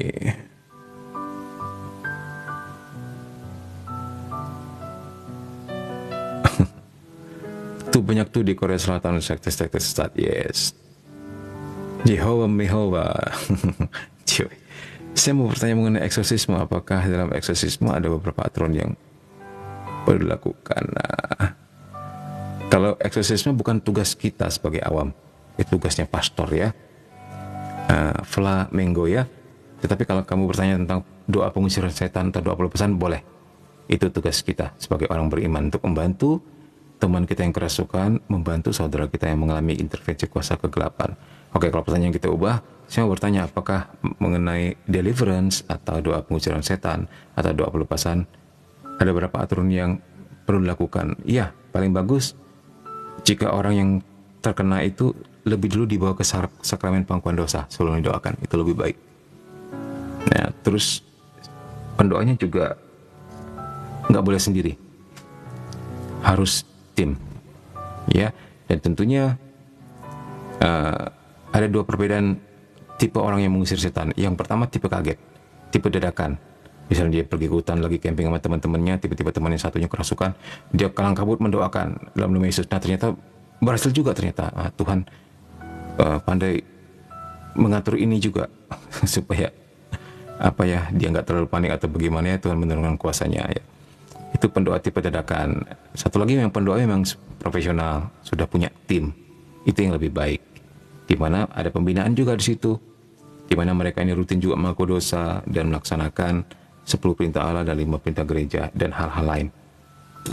Misalnya doa rosario tiap hari lah, atau doa apalah gitu yang ditentukan oleh tim atau kelompoknya ya. Itu baik. Itu saja aturannya sih.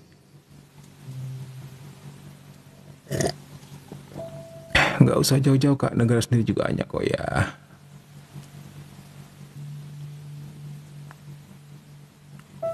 Apalagi kalau si pelaku deliverance melihara kehidupan rohani dan kebiasaan doa yang baik. Ya itu sudah pasti. Itu mutlak. Oke. Sedikit lagi di sini. Gereja dapat masuk ke dalam kemuliaan kerajaan hanya melalui Paskah terakhir ini, di mana ia akan mengikuti Tuhannya dalam kematian dan kebangkitannya. Jadi jangan percaya kepada gereja atau rupa pengajaran mengajarkan bahwa kamu ikut Yesus akan senang terus, kamu ikut Yesus akan kaya terus, akan gendut terus, dompetmu pun akan gendut, akan happy terus. Jangan percaya. Kita akan melebihi Tuhan kita Yesus Kristus yang menderita dulu sebelum naik ke surga. Kita bisa melalui apapun, suka dan duka ya. Gereja itu tidak akan terwujud dalam kemajuan yang terus-menerus oleh kemenangan historis gereja. Jadi maksudnya bercerita tentang gereja yang menang perang. Misalnya, bukan gereja seperti itu yang diinginkan oleh Tuhan, tetapi oleh kemenangan Allah dalam perjuangan akhir melawan yang jahat. Nah, jadi lebih dalam arti spiritual. Ya, dalam kemenangan ini pengantin Kristus akan turun dari surga. Ya, itu pada akhir zaman nanti. Sesudah keguncangan kosmis yang terakhir, dunia ini akan lenyap. Nah, jadi ini cerita tentang akhir zaman ya. Sesudah keguncangan kosmis, satunya guncangan alam semesta, gunjang ganjing, belok kiri belok kanan. Wow, nggak tahu gunung-gunung pindah kemana kali ini. Menyeramkan sekali ya. Maka dalam bentuk pengadilan terakhir akan terjadi kemenangan Allah atas pemberontakan sejahat. Nah ini baru di zaman akhir, baru semuanya ya seperti inilah. Yesus datang bukan hanya sebagai raja dalam arti spiritual, tetapi juga dalam arti fisik. Dia yang mengalahkan segala musuh-musuhnya, begitu loh. Oke, gitu ya, sudah tahu bedanya pokoknya.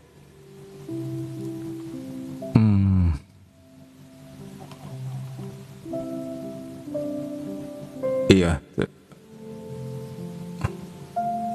Tapi ada beberapa orang Kristen percaya teologi kemakmuran ini. Iya, teologi kemakmuran bertolak belakang dengan memikul salib. Nggak apa-apa sih percaya teologi kemakmuran, tapi juga harus percaya teologi jatuh bangun.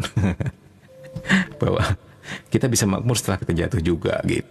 Jangan maunya makmur aja, tapi menolak penderitaan. Nggak bisa ditolak juga penderitaan itu. Penderitaan itu harus kita terima, kita rangkul, kita ambil sebagai pembelajaran, kita ambil juga sebagai sebuah rahmat yang berguna. Karena biasanya orang yang mengalami penderitaan itu lebih peka terhadap penderitaan sesama. Itu pasti. Bersyukurlah masih diberi penderitaan. Nanti di akhir zaman ketika sudah datang kedua kali, kita semua masuk surga, kita nggak mengenal lagi penderitaannya. Jadi kan bingung nanti kita. Kita biasanya menangis kok menjadi tertawa. Jadi bingung, kita nggak tahu lagi caranya menangis. Mungkin kalian pikir Mimin cuman guyon ya. Ini loh, Santa Teresa Lisio pernah cerita gini. Santa Teresa dikanak-kanak Yesus. Ya Tuhan, saya sudah terlalu banyak menderita di dunia ini. Korban ini, korban itu, dia korban perasaan terutama dan sebagainya. Ketika saya di surga nanti saya bingung mau ngapain karena saya udah terlalu biasa menderita. Dia bilang gitu loh dalam doanya. Jadi ketika saya masuk surga nanti, izinkan saya terus menderita untuk saudara-saudara saya yang masih ada di bumi ini. Izinkan saya menaburkan sedemikian banyak mawar untuk mereka. Untuk mengambil rahmat-Mu, untuk dibagikan kepada semua mereka yang berkhususan. Gila nggak doa kayak gitu? Gila men. Ketika dia masuk surga pun masih minta izin menderita. Supaya dengan penderitaannya itu dia bisa bantu banyak orang. Oh my God, ini makhluk ini terbuat dari apa ya? Bisa mikir sampai seperti itu.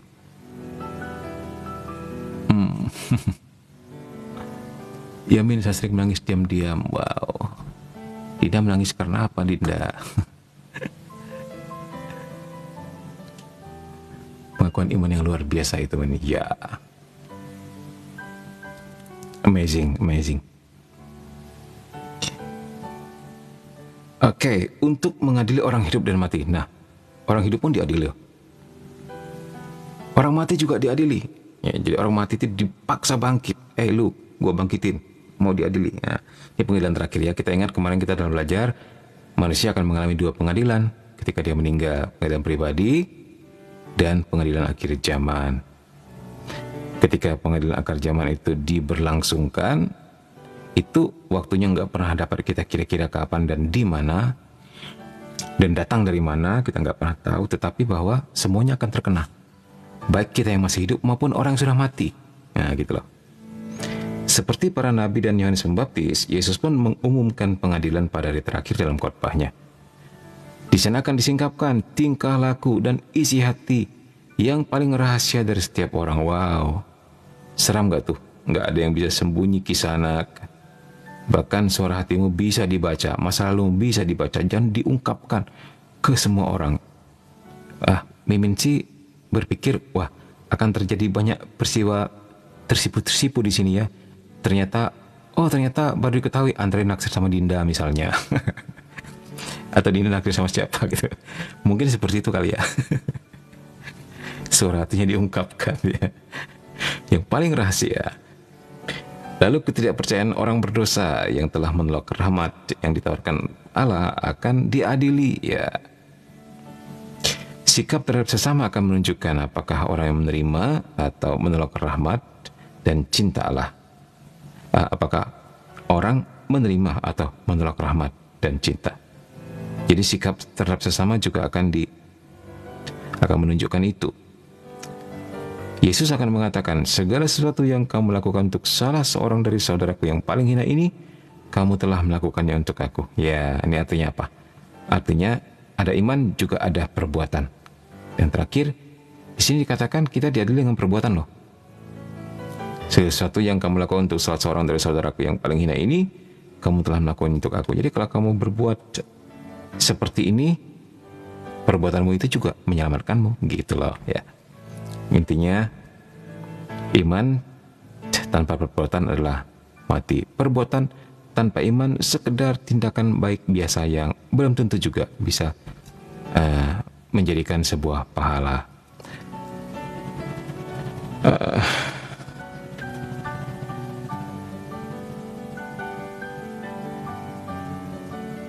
Menjadi Katolik harus mau dan berani mikul salib, menderita dalam Kristus. Yes. Santo siapa tadi, Min? Santa Teresa Lisieux atau Santa Teresa di kanak-kanak Yesus. Isi hati aing kayak ban tergebang cuy. Wah, Katolik salve kakak, Katolik salve ya. Min, arti pacebene apa, Min? Wah, ada yang tahu boleh nih bantu Dinda ini. Ya. Min pura-pura nggak tahu ah. Join Telegram Komsa KKSM online. Oke, bene pokoknya artinya baik ya. Kalau pace apa? Mungkin pace seperti hei pace, saudara di Irian Jaya. Apakah begitu? Oke, kita poin terakhir ya sebelum kita masuk ke teks-teks singkat. Kristus 679. Kristus adalah Tuhan kehidupan abadi. Yes.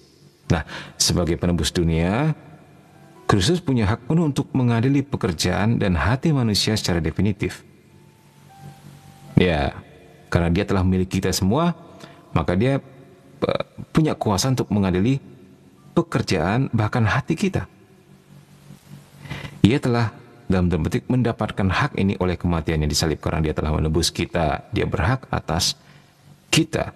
Karena itu Bapa menyerahkan seluruh pengadilan kepada putranya, Yohanes 5:22. Nah, jadi jangan heran kalau dia ditunggu-tunggu, bahkan oleh agama manapun. Dialah yang akhirnya akan datang pada akhir zaman dan semua agama tahu itu siapa yang akan datang. Ya. Akan tetapi putra tidak datang untuk mengadili, tetapi untuk menyelamatkan dan untuk memberikan kehidupan yang ada padanya. Nah ini tugas putra adalah untuk menyelamatkan. Bukan untuk mengadili. Barang siapa menolak rahmat dalam kehidupan ini telah mengadili dirinya sendiri. Ya. Jadi katakan kita sebenarnya diadili oleh tingkah laku kita sendiri, oleh kemurahan hati kita sendiri, oleh pengetahuan kita sendiri ya. Begitu.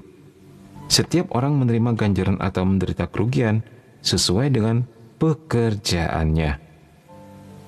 Artinya ia malahan dapat mengadili diri sendiri untuk keabadian kalau ia tidak mau tahu tentang cinta. Nah, jadi pengetahuannya juga penting nih. Ya. Iman, perbuatan, nih ada satu lagi, pengetahuan. Kamu telah diwartakan, kepadamu telah diwartakan, tapi kamu menolak. Menolak untuk tahu. Nah, itu juga sebuah kedegilan hati dan sebuah dosa. Paling nggak didengarin dulu gitu. Kemudian dibawa dalam doa. Ya, apakah ini pekerjaan Tuhan atau bukan? Siapa tahu yang kamu tolak itu pekerjaan Tuhan misalnya. Ya. Oke, baik. Terakhir.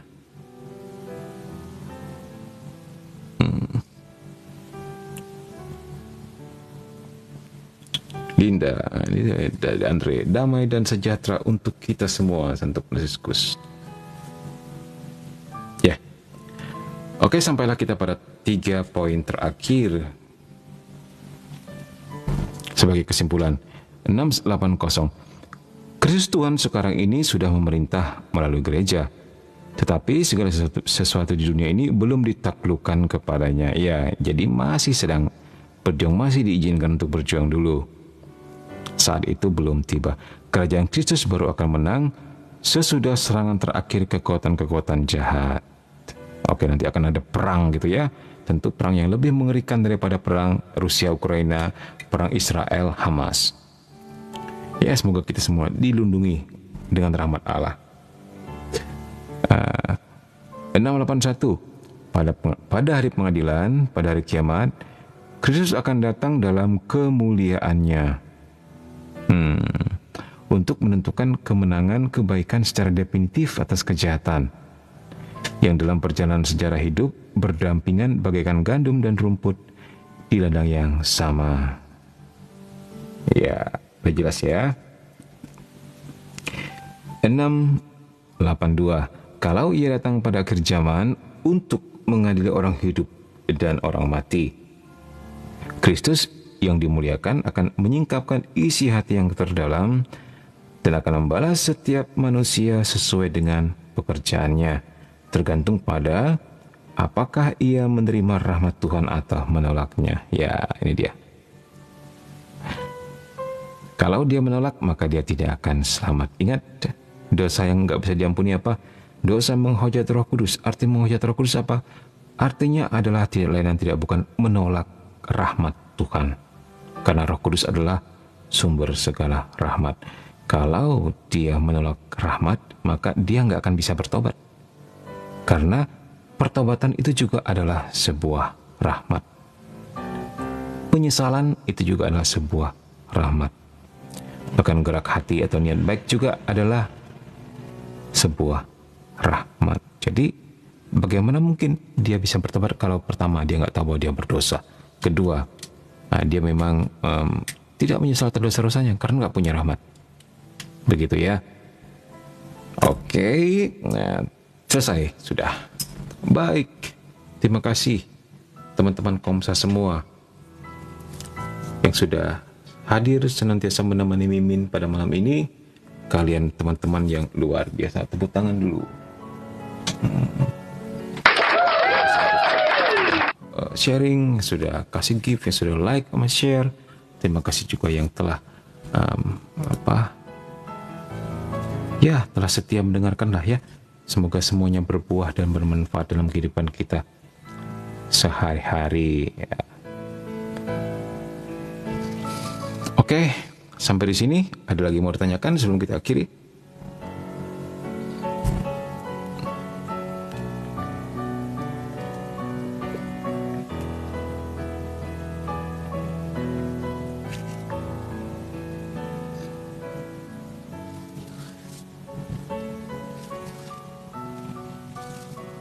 Nah, tangkapan lidah, aduh, sebenarnya di luar topik ini, tapi nggak apa-apa lah. Kenapa emang kamu lidah, Din?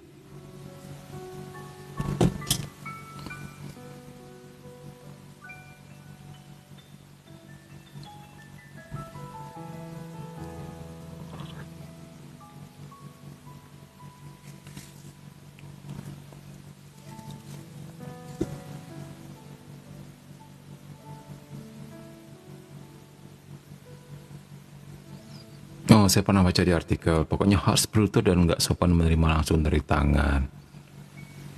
Ya, sebenarnya begini.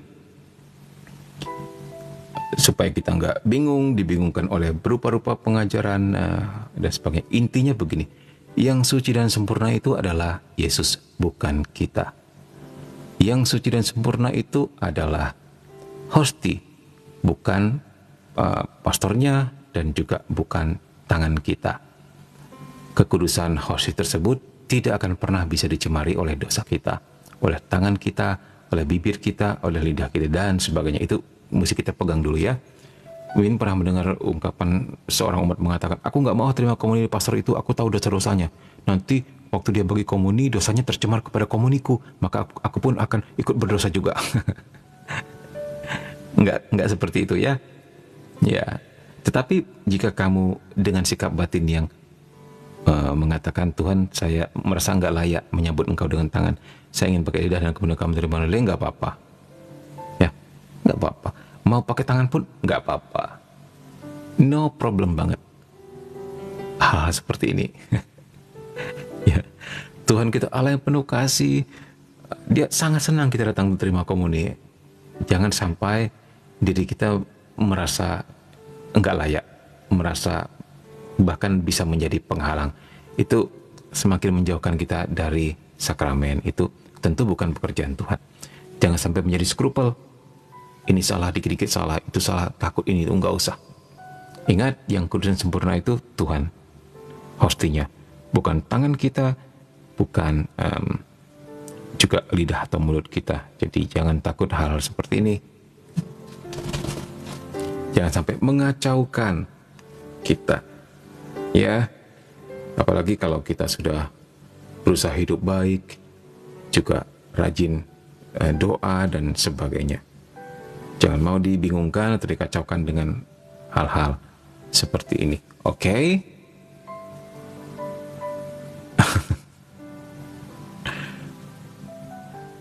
Lebih ke biar prodekon tidak jijit, makanya perlu berlutut. Nggak apa-apa berlutut juga ya. Tapi dengan sikap batin bahwa benar, saya merasa nggak layak. Bukan Dengan sikap batin tuh, lihat tuh, kalian tuh masih terima dengan tangan. Seperti gua dong, gua lebih suci, lebih sempurna. Nah kalau sikap batinnya seperti itu kacau juga ya, gitu. Yang paling penting adalah disposisi batin atau sikap batin. Kalau kamu merasa terbantu lebih kusyuk, pakai lidah, is okay ya. Sejauh itu bisa membantu. Oke, baik. Kita tutup dengan doa ya. Dalam nama Bapa dan Putra dan Roh Kudus. Amin. Tuhan, terima kasih untuk penyertaan-Mu. Segala sesuatu yang Kau lancarkan, segala sesuatu yang Kau jaga, koneksi kami, penerangan kami, dan segala apapun yang kami gunakan, telah Tuhan berkati dan Tuhan jaga. Berkati Tuhan malam ini, berkati anak-anak-Mu semua yang hadir di sini, ataupun mereka yang ingin hadir tapi berhalangan, biarlah berkat-Mu boleh menjangkau mereka. Kami juga berdoa untuk mereka yang sedang sakit, teman-teman kami. Semoga Tuhan sembuhkan, mukjizat-Mu turun atas mereka, untuk mereka sedang bergelut dengan hidup mereka, supaya memperoleh kelegaan surgawi. Untuk mereka sedang berjuang masalah ekonomi, Tuhan kasih solusi. Untuk mereka yang terikat dengan kuasa kegelapan, Tuhan lepaskan. Dan Tuhan temukan mereka dengan orang-orang yang tepat, sehingga mereka berhasil memenangkan pertempuran rohani ini. Bunda Maria, doakan kami senantiasa, Malaikat Agung Mikael, berperanglah bagi kami. Para malaikat dan orang kudus, berjaga-jagalah di sekitar kami. Kemuliaan kepada Bapa dan Putra dan Roh Kudus, seperti pada permulaan, sekarang, selalu, dan sepanjang segala abad. Amin. Dalam nama Bapa, Putra, dan Roh Kudus. Amin. God bless you all. Terima kasih semuanya. Amin. Sama-sama, terima kasih. Good night and God bless you all. See you malam Jumat. Oke. Baik juga sekali-sekali kalian dengerin live ini ya, bareng keluarga, bareng teman-teman, rame-rame gitu, sambil makan kuaci, sambil minum kopi kan. Keren. Oke deh. Pamit. Bye.